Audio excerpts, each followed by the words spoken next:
Hello, world, and welcome to the Wake Up Weekly Roundup. Before we get started, a lot of you liked seeing Brady in the last video, and I tried to get him to lie right here on this couch, but he doesn't want to, and I'm going to respect his ability to make his own decisions in the world, because, we don't get that many. Where do I put this camera? Here we go. The Wake Up Weekly Roundup is a weekly podcast where we touch on one or two, maybe three big subjects that are happening in the news, nationally, locally, and get into them in like an authentic, calm way. Just kind of get like an understanding so that when you see it pop up in the news, you know what's going on. As always, it's episode 2. As always, we are not on Spotify, iTunes, or wherever you listen to podcasts because it costs $10 a month. But if you want to give me $10 a month, let me know. And we'll be on Spotify, iTunes, or wherever you listen to podcasts. Today we are going to be covering a new thing that's happening with Brett Kavanaugh, and then we're going to talk about my logic and thinking and whatever about my feelings about the presidential candidates. Let's jump into the Brett Kavanaugh thing so we can move on with our lives. A new allegation of sexual assault has come forward against Supreme Court Justice Brett Kavanaugh. I, just like I did last time, believe the person who's come forward.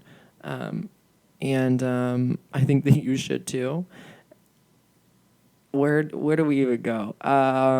If you'll recall, Brett Kavanaugh had a major allegation of sexual assault against him when he was nominated for Supreme Court Justice, and then the GOP totally balked under pressure, BALK, I think that's how you spell that, to do whatever the party leadership and the president told them to do.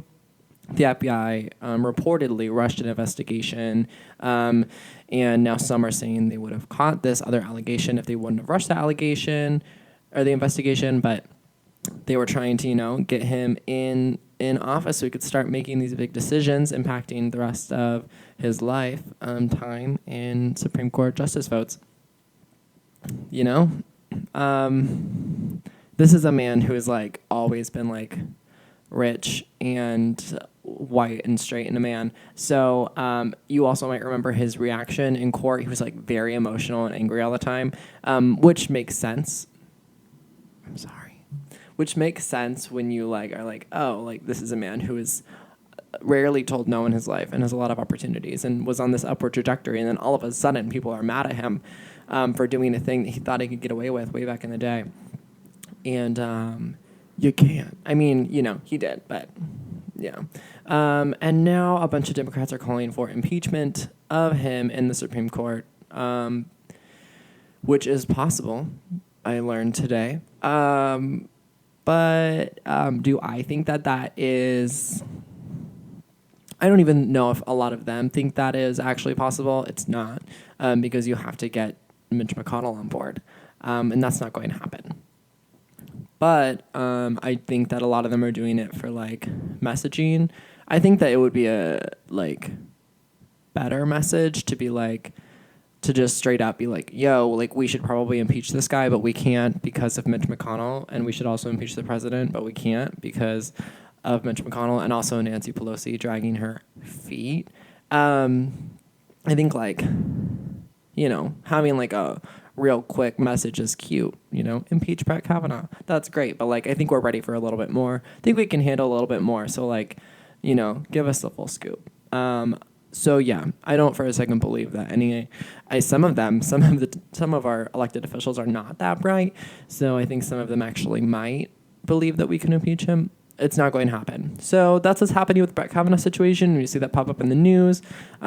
He apparently sexually assaulted another woman, and he will not be impeached for it. That's that. Now we're going to talk about the presidential candidates. There are, I don't even know how many are still in the race. In my eyes, I liked having a lot early on. The first 2 debates, I thought that was cute. We got a lot of different perspectives. We got Jay Inslee there repping for climate change. It's funny because it's did he even have the best plan? That's a whole, we're not getting into it. We had Tulsi Gabbard, whose perspective I appreciated at the time. Andrew Yang, he's still there. It's amazing. But at this point, I didn't even watch the third debate. because I have better things to do with my life that mattered. What are we going to get at the third debate that we haven't already gotten when there's still so many people in the race? At this point, there are 3 people who still like really stand a chance. And then there are 3 more who are like, it's fine if they're still there, I guess. Like they still have quite a bit of following. And everybody else I feel like should probably just drop out. My dream though is that I have this vision of like super America team, and like everybody who's running for president, once they drop out, like throw their resources and their like databases and whatever behind their like fans, since a lot of people are running for publicity, they throw that behind, you know, somebody, and then eventually when we have the primaries done, they throw their resources behind that one person. I would love to see that. I would love to see all 300 candidates that we have had for president, like out traveling the country, repping for this person, telling the people who resonate with that person in particular why, like, that's great, but like we have to support this person who is our candidate. Because we do all have to come together. And I don't really see that happening, but wouldn't that be beautiful? Talk about a message of unity, am I right? So the people that are like top 3 really stand a chance right now are Sanders, Warren, and Biden. And when you look at the polling, they are the 3 that are like consistently in the top. And then we have Harris, Booker, and Buttigieg, which are like the other 3, which are still fine. I'm fine with them being there, but like, do they really have a chance? I'm fine with them being there. I mean, I'm not really fine with Kamala Harris being there. I really liked her at first, but anyways, let's talk. I don't want to spend too much time talking about them because, like, at the end of the day, it doesn't matter, you know? The people that really resonate with me, and, you know, like, okay, so it's a balance of, like, who resonates with me, obviously, but we're so far along that I also have to, like, balance, like, who stands a chance. And so Warren, first of all, has resonated with me the most, but also Sanders. And I hate Joe Biden, and I hate that he's there, and he's not going to be able to stand up against Donald Trump. He can't even, like, stand up against any of the other candidates that he's running against right now. And it's a mess that he is still there. It is a disaster.